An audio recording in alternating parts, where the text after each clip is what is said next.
Stillwater was a booming town in the years just after the Civil War, and immigrants flocked to town looking for work in the logging camps and lumber industry. Many came from the German states, so it is not surprising that Stillwater could call itself home to several outstanding breweries. But it was Joseph Wolf, a native of Switzerland, who made the biggest impact. When Joseph first came to town, he ran a retail liquor store on Main Street, but later earned a living as a barber. In the spring of 1868, his brother, Martin, decided to open a brewery near the steep stone cliffs on the south edge of downtown.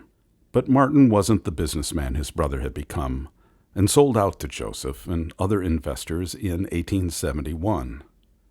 A year later, disaster struck, when a fire swept through the buildings, leaving 2 men dead among the ashes.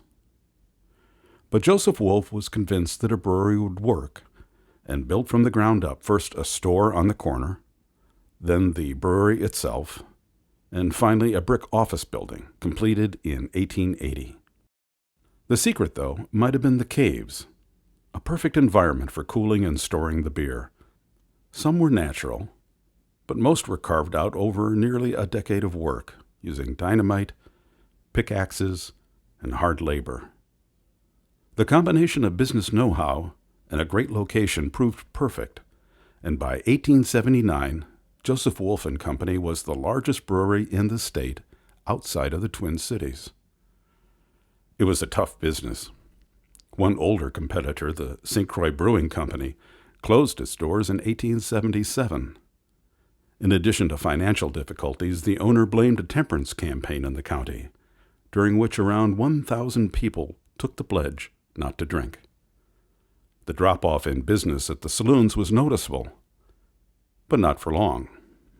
As Joseph grew older and his sons became more involved in the brewery, he decided to incorporate in 1896, with 3 sons and 2 sons-in-law joining him as business partners.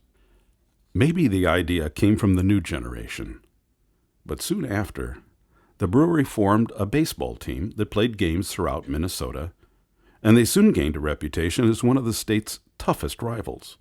At least one team member, pitcher Gene Ford, went on to play in the major leagues. Even then, brewers understood that marketing and sports went together. It was a great way to get free advertising, since a visiting from the touring Wolves typically received days' worth of coverage in local newspapers. For the next 3 decades, the company flourished. But with the advent of Prohibition in 1919, Wolf's production ceased, and the company converted operations to bottled water, soda, and sparkling water.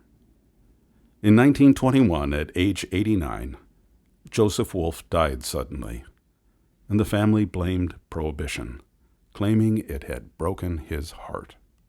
In 1925, the company closed its doors and began renting out the buildings. But that isn't the end of the story.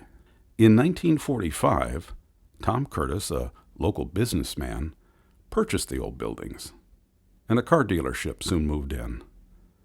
But Curtis had an idea that the caves could be turned into a tourist attraction. To liven them up, he added indoor and outdoor trout ponds and then opened it to the public for a small fee. Thousands of visitors went through the caves from the late 1950s until Curtis sold them in 1971. There's more. In recent years, 2 great-granddaughters of Joseph Wolf have gotten into the business, and now, nearly 150 years after the family began brewing beer on this site, you can once again buy a bottle of Wolf's beer.